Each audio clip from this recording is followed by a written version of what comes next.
cantamos para receber algo, fizemos da adoração uma música, e a gente vem com essa história, a gente aplaude. Cante, irmão, que quando você canta o poder cai. Tipo santo que baixa. Irmão, Deus não é um santo que baixa, Deus habita em você.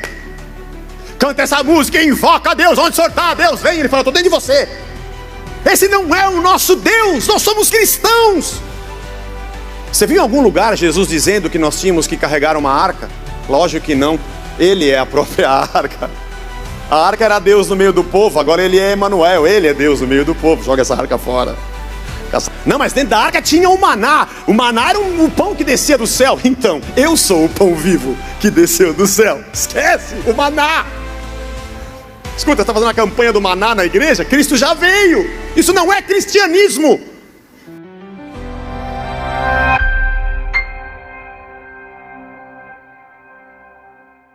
Nós somos cristãos. Por isso nós adoramos a Cristo. Nós não temos vários deuses. Nós temos um Senhor. E que tudo que você lê nas Escrituras aponta para um único Senhor. Antes dele, tudo tem um símbolo e é uma sombra do que viria, Cristo. E depois dele, tudo tem sentido e vive nele e na sua verdade. Eu queria fazer uma pergunta ao iniciar o nosso quarto estudo sobre adoração. Já falamos sobre sairmos de uma condição de rebelião para uma condição de adoração a Deus. Falamos sobre os mandatos de Deus e como nós o adoramos em tudo que fazemos. Semana passada falamos sobre a adoração em espírito e em verdade, que Jesus disse à samaritana. E eu quero perguntar a você, quem está no centro da adoração? Quem é merecedor e a quem é devida a nossa adoração? A quem você adora quando você diz que adora a Deus? Pense bem antes de responder. A quem você adora quando você diz que adora a Deus? João capítulo 14, a partir do primeiro versículo, a Bíblia diz assim, você conhece esse texto: não se turbe vosso coração, credes em Deus, crede também em mim. Na casa de meu pai há muitas moradas, se assim não fora, eu vos teria dito. Pois vou preparar-vos lugar, e quando eu for e vos preparar lugar, voltarei e vos receberei para mim mesmo, para que onde eu estou estejais vós também. E vós sabeis o caminho para onde eu vou. Disse-lhe Tomé: Senhor, não sabemos para onde vais, como saber o caminho? E Jesus respondeu: eu sou o caminho, a verdade e a vida, ninguém vem ao Pai senão por mim. Se vós me tivesseis conhecido, conheceríeis também meu Pai. Desde agora o conheceis e o tendes visto. Mas replicou-lhe Filipe: Senhor, mostra-nos o Pai, isso nos basta. E Jesus lhes disse: Filipe, há tanto tempo eu estou convosco, e não me tens conhecido? Quem me vê a mim, vê o Pai. Como dizes tu, mostra-nos o Pai? Não crês que eu estou no Pai e o Pai está em mim? As palavras que vos digo, não as digo por mim mesmo, mas o Pai que permanece em mim faz as suas obras. Um pouco mais adiante, no capítulo 16, no verso 13, Jesus diz: quando vier, porém, o Espírito da verdade, ele vos guiará a toda a verdade, porque não falará por si mesmo. Vamos ler só o que está escrito. O que o Espírito Santo faria quando viesse e faz. Não fala por si mesmo. Não fala da sua vontade. Não fala de si. Mas dirá tudo o que tiver ouvido e vos anunciará as coisas que hão de vir. Ele me glorificará, porque há de receber do que é meu e vô-lo há de anunciar. Recebe o que é do Filho e anuncia a nós. Tudo quanto o Pai tem é meu. Por isso é que vos disse que há de receber do que é meu e vô-lo há de anunciar. A quem você adora quando você diz que adora a Deus? Por que essa pergunta? Porque nós temos uma tendência, da nossa natureza pecaminosa, de criarmos um Deus à nossa imagem e semelhança. Nós projetamos no Deus que nós inventamos o que nós queremos que Ele seja. Por isso nós o adoramos. E ficamos bravos quando Ele se distancia da imagem que nós fizemos dele mesmo.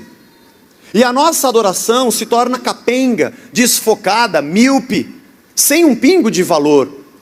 Porque não estamos diante de Deus, mas diante de um Deus que nós fizemos para adorar.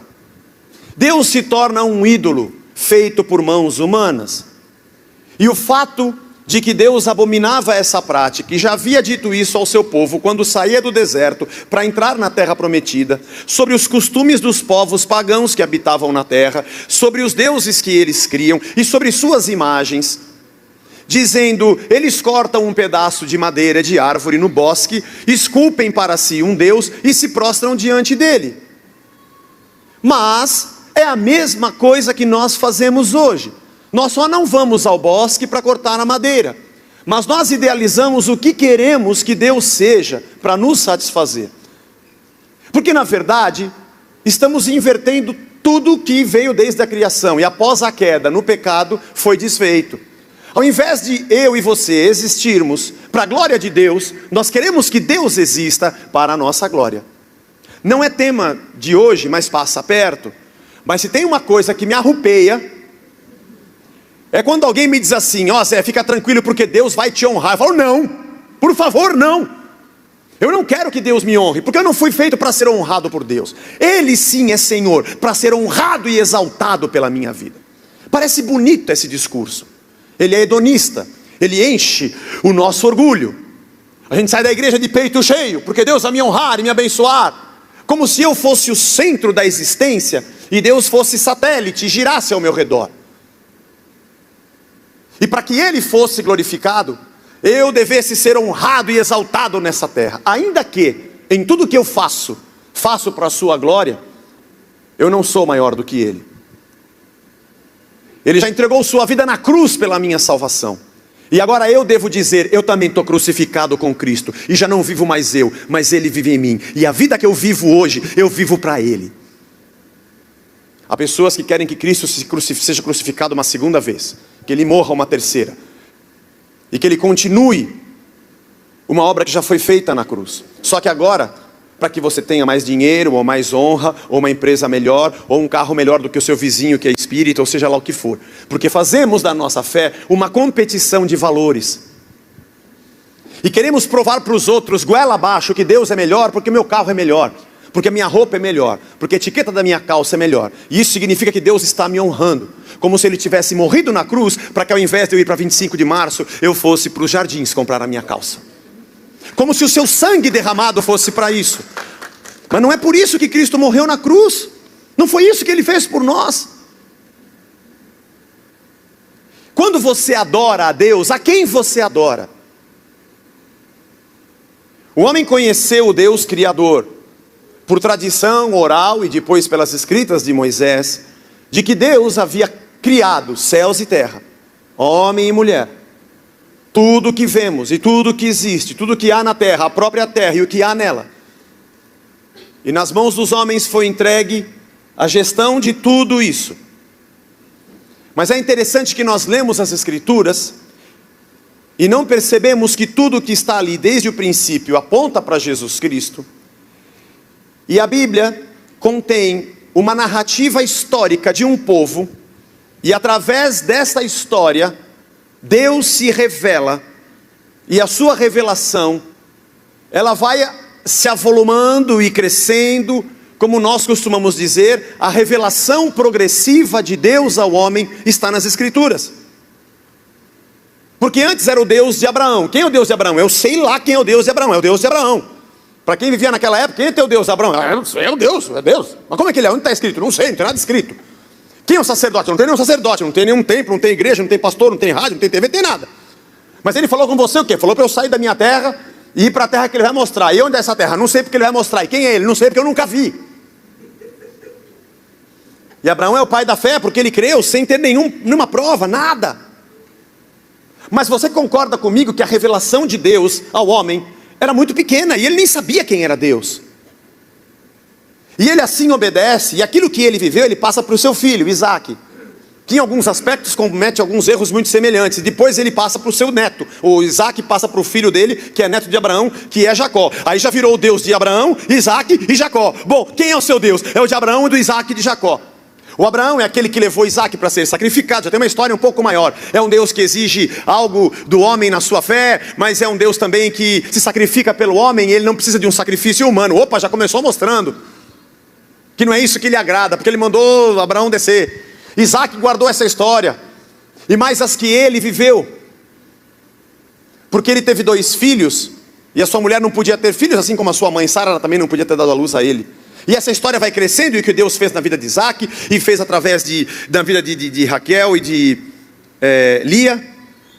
Nasce Esaú e Jacó luta com o anjo. Quer dizer, o Jacó dizia: o Deus do meu avô Abraão, do meu pai, e agora o meu Senhor, é aquele com quem eu converso, é aquele que fala comigo, aquele que fez promessas. Parece que agora esse Deus começa a aparecer um pouco mais, porque a revelação de Deus é progressiva, e a cada dia eles se percebem como vão se relacionar com esse Deus.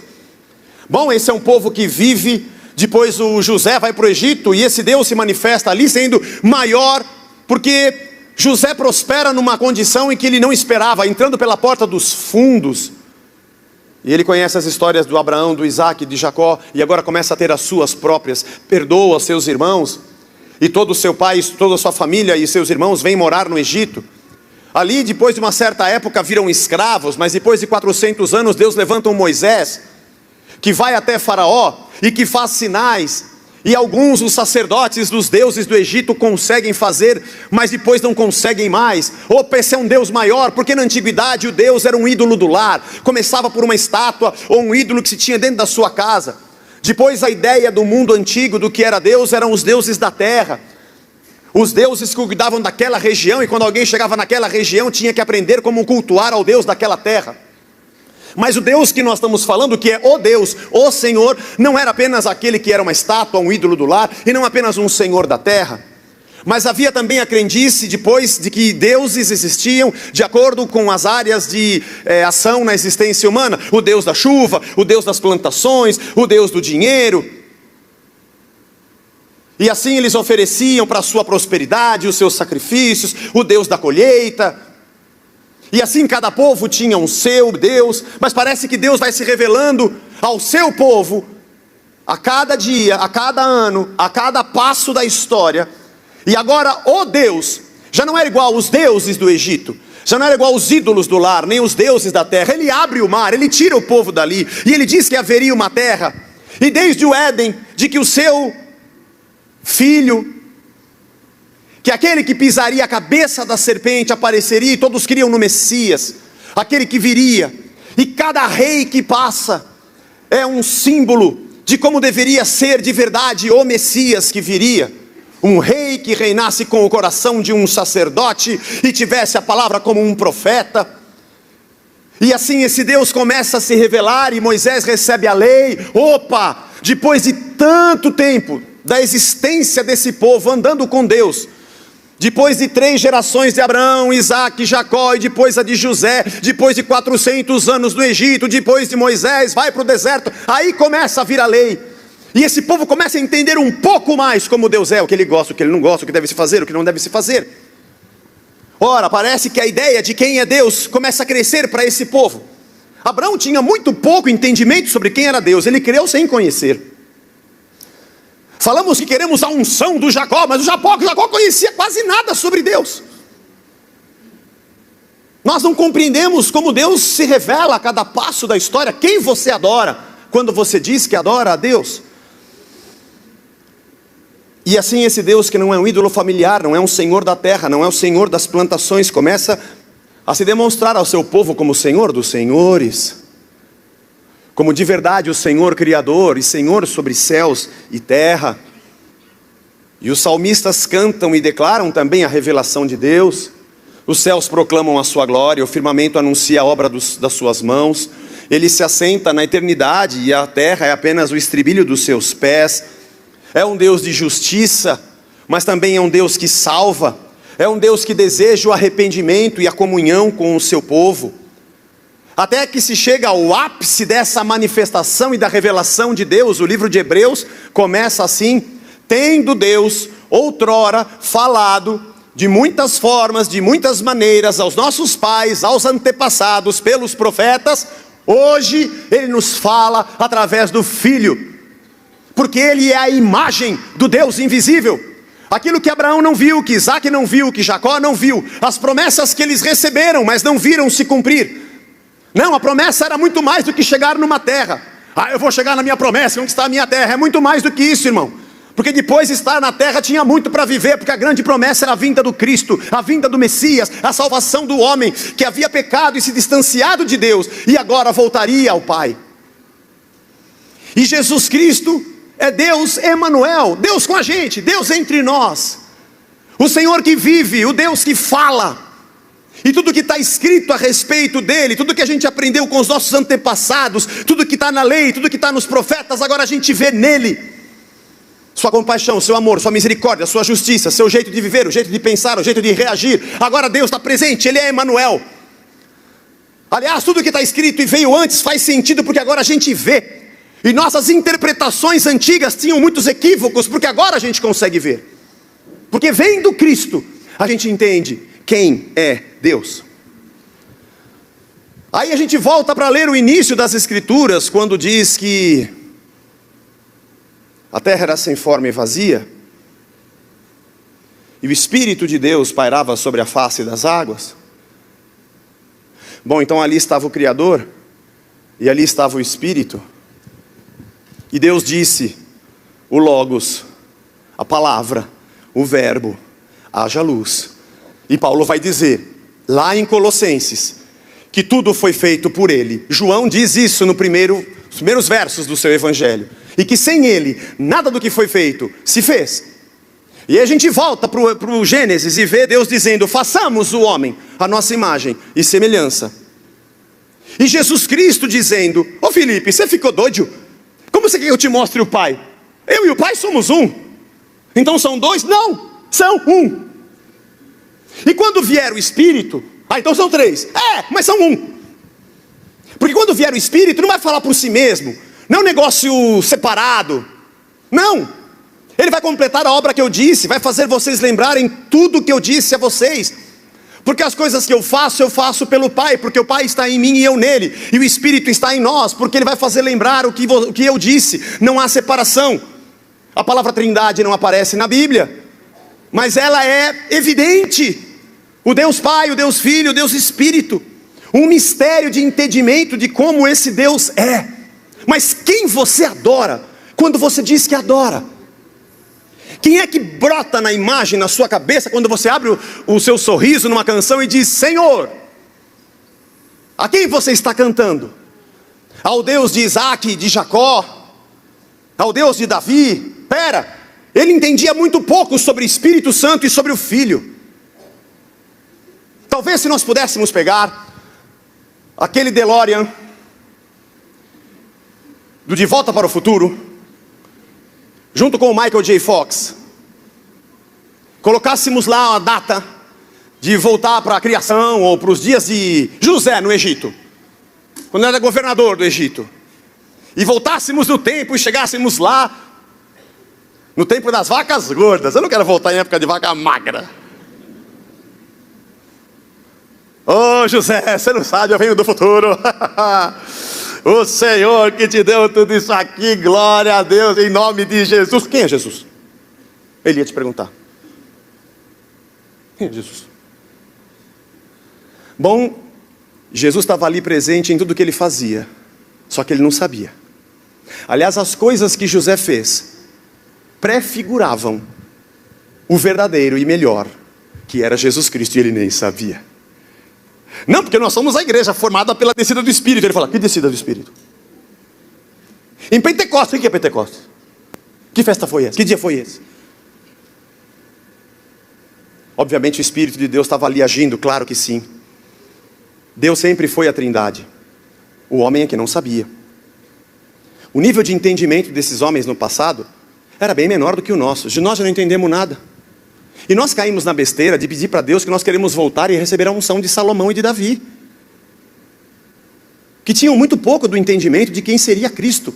Eles falavam e esperavam algo que viria. Davi escreve no Salmo, Deus meu, por que me desamparaste? Era como a voz de Cristo na sua boca, sem que ele soubesse, porque foi o que Cristo disse na cruz. Primeiro Davi disse, depois Jesus repetiu, né? Para o Deus que é eterno, eu acho que ele disse primeiro, porque ele foi crucificado desde a fundação do mundo. Não foi Davi que inspirou Jesus. Não, Jesus não nasceu da Maria, foi Maria que nasceu do Jesus. Porque ele é criador, antes da Maria. A quem você adora quando você diz que adora a Deus? Qual tipo de Deus nós inventamos para adorar? Que figura mitológica nós colocamos no trono da nossa adoração? E Filipe diz, Jesus, mostra-nos o Pai. Espera, Filipe, você está fazendo uma separação que você não deveria fazer. Porque você conhece a mim e você conhece o Pai. Porque eu e o Pai somos um. E vai vir o Consolador, o Espírito, que também é um conosco. Vai glorificar o Pai como eu glorifico o Pai. Vai lembrar as palavras que eu disse, porque Ele vai ser aquele que vai conduzir vocês. Então o Deus que vai ao longo da história se revelando progressivamente ao homem, se manifesta em Cristo como o ápice da revelação de Deus diante dos nossos olhos. E o Emanuel, quando vai aos céus, nos dá o seu Espírito. Eu não quero escandalizar você com a Bíblia. Não gostaria de fazer isso, mas a Bíblia às vezes nos escandaliza. Se você acredita que primeiro você recebe a Jesus e depois é batizado no Espírito Santo para receber o Espírito, você está errado. Porque o Filho e o Espírito são um e o Pai são um. Não dá para receber um sem receber o outro. A quem você adora quando você diz que adora a Deus? Quem é esse Deus? Ele é tripartido, é? Primeiro você recebe a Jesus para depois receber o Espírito? Legal, qual versículo você se baseia para dizer que um dia você vai ter que receber o Pai, né? Porque já que você faz uma separação entre Filho e Espírito, uma hora você vai ter que ser batizado no Pai, não vai não? Tem alguém que já fez isso? Eu e o Pai somos um, e o Espírito é um com eles. E não há como ter a Deus de maneira separada. Deixa eu perguntar para você, quando você diz que adora a Deus, a que Deus você adora?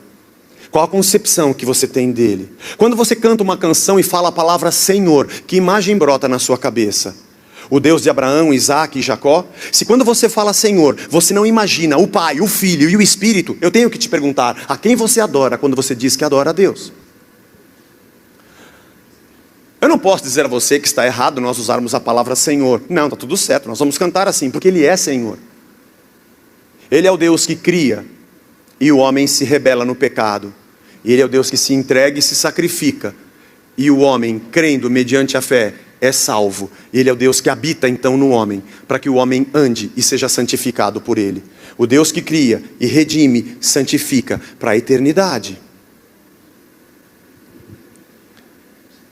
A quem você ora quando você diz que ora a Deus? A quem você ama quando você diz que ama a Deus?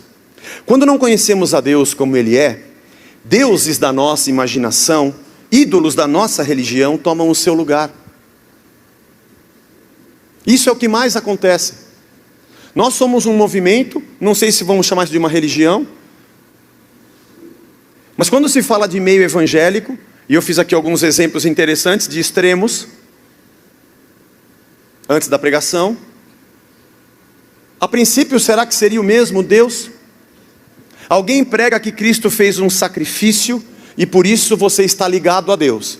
E uma outra pessoa dentro da mesma religião diz que nessa semana você tem que vir no dia tal para fazer o sacrifício para que Deus possa te abençoar. São da mesma fé? Um está pregando o Deus da época das Escrituras, aonde tinha que se oferecer um sacrifício. E o outro prega um Deus que é Cristo, vindo em carne e morrendo por cada um de nós. A quem você crê? Ou em quem você crê quando você crê que diz que crê em Deus? A quem você adora? Quando não conhecemos a Deus como Ele é, tem um outro risco. O nosso narcisismo nos coloca no centro. Ou colocamos um Deus que não é Deus, ou colocamos a nós mesmos como deuses. Lembre-se que a adoração, falamos isso a semana passada, é uma reação à revelação de Deus diante de nós. E quando o conhecemos, nos rendemos e nos prostramos. E é um movimento vertical, onde nós entregamos a Ele toda a nossa adoração e o nosso louvor em tudo que fazemos, como diz Hebreus 13:15, por meio de Jesus, pois, ofereçamos a Deus sempre sacrifícios de louvor, que é, o que é? Frutos de lábios que confessam o seu nome. É muito perigoso você pensar em Deus sem pensar em Jesus. você corre um risco de colocar outro sacrifício diante de um Senhor que não é o Senhor. O que eu quero dizer quando eu digo Senhor? Na minha mente está o Cordeiro? Na minha mente está o sacrifício de Cristo por mim? Ou apenas um Deus, uma figura do Antigo Testamento, quando o homem não conhecia ainda plenamente a revelação de Deus? Será que nossa fé cristã pode subsistir sem Cristo? Grande parte do relacionamento deste povo, chamado evangélico, com Deus, é muito mais a figura judaizante do que cristã. Porque usamos mantos, vou falar no plural, da primeira pessoa do plural, para não achar que a gente é sectarista, mesmo sendo, só para eles não pensarem. Mas vamos lá, usa manto, carrega uma arca, usa um cajado. Você viu em algum lugar Jesus dizendo que nós tínhamos que carregar uma arca? Lógico que não, ele é a própria arca. A arca era Deus no meio do povo, agora ele é Emanuel, ele é Deus no meio do povo. Joga essa arca fora. Caçadores da Arca Perdida é legal só no filme, mas na prática não serve mais para nada. Não, mas dentro da arca tinha o maná. O maná era o pão que descia do céu. Então, eu sou o pão vivo que desceu do céu. Esquece, o maná. Escuta, você está fazendo a campanha do maná na igreja? Cristo já veio. Isso não é cristianismo. Não, mas lá tinha a vara de Arão que floresceu, símbolo da autoridade. Toda a autoridade me é dada nos céus e na terra. Esquece o cajado, pode ser peça de museu. O que você está fazendo com esse cajado na igreja? É a campanha do cajado, está louco?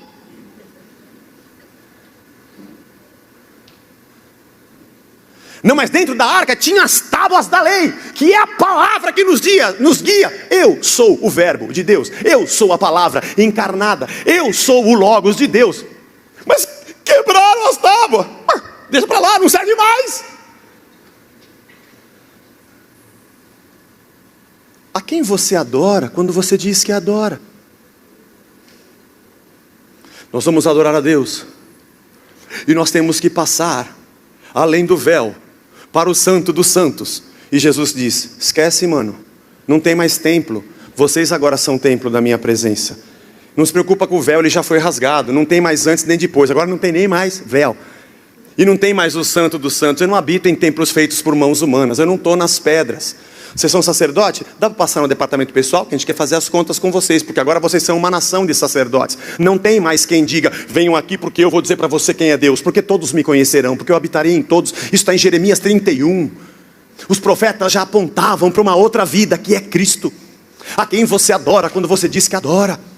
Para quem você ora quando você ora? O que passa pela sua cabeça quando você diz Senhor? O Cordeiro que tira o pecado do mundo é a imagem do Deus vivo diante de nós.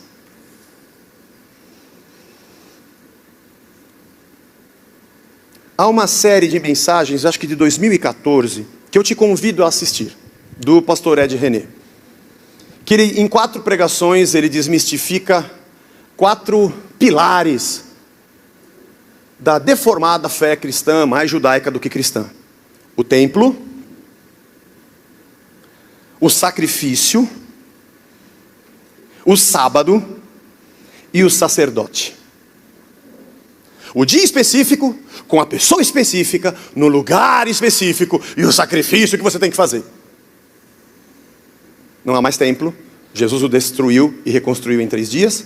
Não há mais sacrifício, porque Ele é o sacrifício.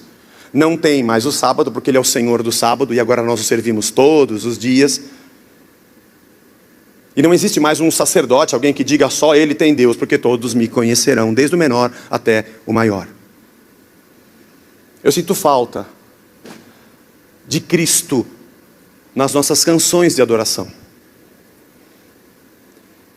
Nós falamos mais do Senhor dos Exércitos, tendo na cabeça uma ideia judaica de guerra humana, do que verdadeiramente do Filho que se fez carne e habitou entre nós. De quem devemos ser imagem e semelhança? Não, eu não devo ser imagem e semelhança de Davi. Ele era muito incompleto, como nós também somos. Aliás, Hebreus capítulo 10 diz que sem nós, a obra deles não seria completa. Eles creram no que viram, e nós, apesar de termos visto, não queremos crer. Primeiro confundimos o louvor com a adoração, confundimos Deus, Trindade, que é o nosso Deus, com ídolos, e gostamos disso. E ídolos são adorados para dar resultado, essa é a relação que nós temos com Deus. Como em qualquer outra religião, a gente vai diante da divindade, apresenta nossos sacrifícios para Ele fazer alguma coisa pela gente, porque Ele é um Deus externo. Não cremos que Ele habita em nós. Agimos com Deus como se Ele morasse dentro do prédio da igreja, e a gente vai à igreja para buscar a Deus, porque ali Ele está. Quem você ora quando você diz que ora? Quem você adora quando você diz que adora? Ele mora mesmo dentro dessas quatro paredes? Não, eu vou lá porque o Zé vai orar por mim, e só ele é que sabe o que Deus fala. Desculpe, a Sociedade Bíblica do Brasil, Vida Nova, Editora Vida, imprimem as escrituras, e todos têm a palavra de Deus. Aliás, a minha responsabilidade não é dizer para você a revelação de Deus, é pregar direitinho só o que está escrito, porque você também pode ler, né? E amanhã você pode dizer que eu sou um tonto, porque eu só falo coisa que não está escrita. E você é responsável, no sacerdócio universal de cada um de nós, de não se entregar a vãs doutrinas, e não se cercar de mestres, querendo ouvir o que você quer ouvir, e nem gente que prega o Deus que você quer que seja pregado, que foi inventado pelo nosso narcisismo, para sermos satisfeitos por ele. E não vamos à igreja para fazer alguma coisa, oferecer alguma oferenda. Deus não é o King Kong, eu já disse isso aqui, que ele vem nervoso, a gente pega uma moça virgem, de branco, coloca ela ali, e quando o King Kong pega ela, agora tudo bem, não vou matar vocês mais. E todo dia você vem para oferecer alguma coisa, porque ele vai querer te matar, e se você fizer direitinho, ele te abençoa, ele habita em você. A quem você chama de Deus quando você louva e adora? Cantamos para receber algo, fizemos da adoração uma música, e a gente vem com essa história, a gente aplaude. Cante, irmão, que quando você canta o poder cai. Tipo santo que baixa.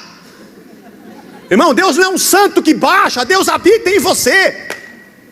Canta essa música e invoca a Deus. Onde o Senhor está? Deus vem. Ele fala, estou dentro de você. Esse não é o nosso Deus, nós somos cristãos. Ele não está distante, Ele habita em nós. A quem nós adoramos quando dizemos que adoramos a Deus? Vamos adorar a Deus, canta agora. Eu vou vencer, eu vou conquistar, eu sou bom. Eu. Deus me abençoará, Deus me fará, Deus me dará, Deus a mim.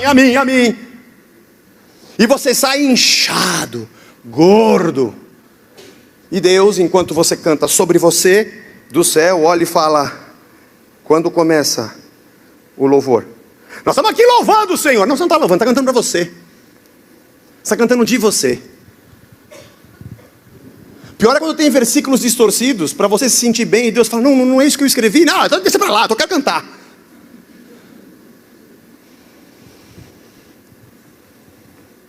Ministérios que projetam pessoas, somos o centro, e Deus é satélite. Orbita em torno da nossa vontade. E achamos que o sinal de que Deus aprova o que fazemos é porque temos um monte de coisas materiais. Vivemos um materialismo misturado com espiritualismo disfarçado de fé cristã. Deus está tão distante, e é um ser tão externo, e é um King Kong tão invocado, que a gente faz campanha de 40 dias para conseguir dele o que ele morreu na cruz para dar para a gente. Que raio de Deus é esse, que entrega o seu próprio filho para virar homem, deixar a sua glória e derrama seu sangue por nós, e eu tenho que fazer oferta num carnê para que ele me abençoe? A quem você chama de Deus quando você diz Deus? Que imagem você faz dele?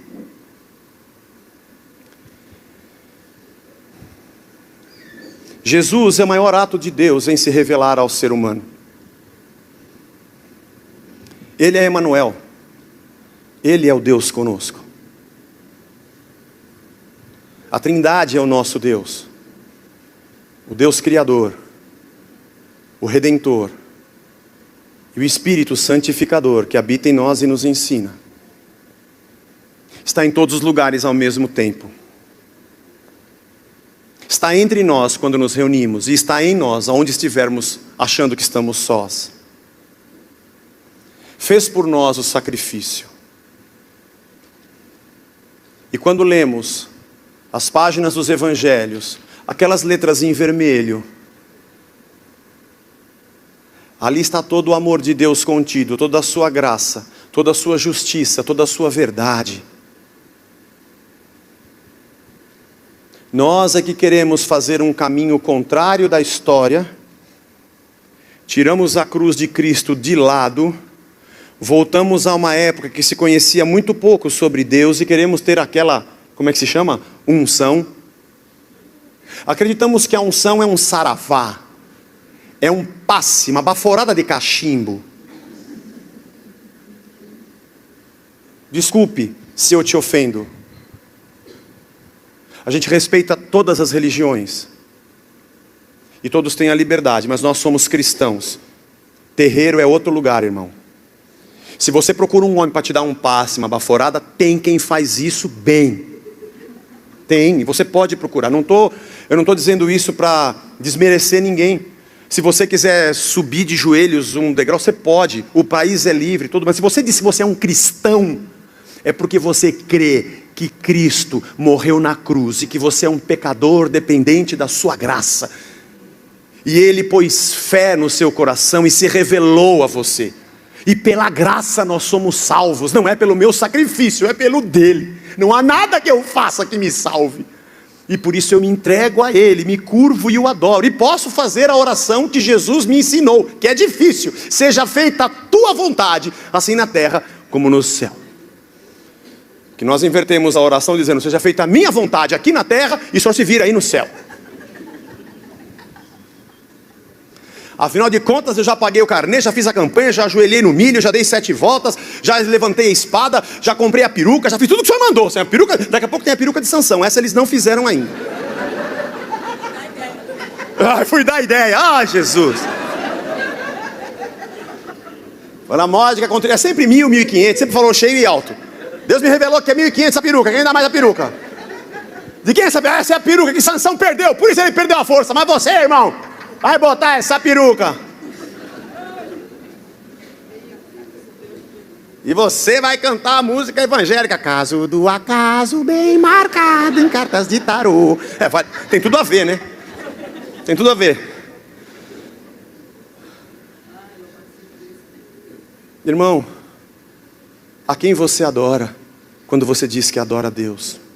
Cristo é o centro da nossa adoração. Desde o princípio, Deus se revela a nós. Os profetas eram um símbolo do próprio profeta, o Logos que viria. Todos os reis só apontavam para um verdadeiro rei, que é Cristo. E todos os sacerdotes eram uma simbologia do grande e sumo, único sacerdote, que se fez o próprio sacrifício, diz o livro de Hebreus, por nós. O templo era só um prenúncio do templo que viria onde Deus habita.